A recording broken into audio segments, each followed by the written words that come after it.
আসসালামু আলাইকুম। ফান্স বিডির পক্ষ থেকে আপনাকে স্বাগতম।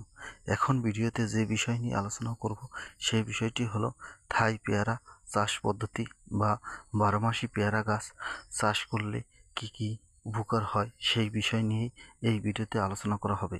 আমার এই ভিডিওটি যদি আপনাদের একটু ভালো লেগে থাকে তাহলে প্লিজ লাইক, শেয়ার, কমেন্ট এবং সাবস্ক্রাইব করবেন। আপনাদের কোনো বিষয়ে যদি প্রশ্ন থাকে তাহলে আমাকে কমেন্ট করবেন, আমি পরবর্তী ভিডিওতে আপনাদের সেই বিষয়ে উত্তর দিয়ে দেব।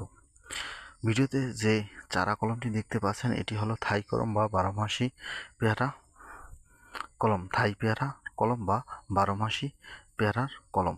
এই কলম লাগালে আপনারা 12 মাসেই পেয়ারা পাবেন এবং এই পেয়ারা খুব মিষ্টি হয় এবং অনেক বড় হয়। কেজি পেয়ারার চেয়ে অনেকটাই ভালো, কেননা এই পেয়ারা অতিরিক্ত শক্ত হয় না বা অতিরিক্ত পেকেও যায় না।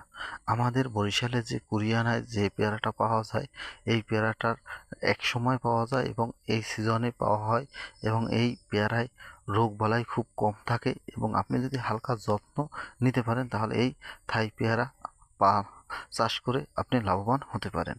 থাই পেয়ারা চাষ করতে হলে আপনাদের উঁচু জমি ব্যবহার করতে হবে, কেননা যে জমিতে পানি উঠে তাতেও তেমন সমস্যা হয় না, কেননা পানি যদি জমে থাকে তখনই সমস্যা হয়।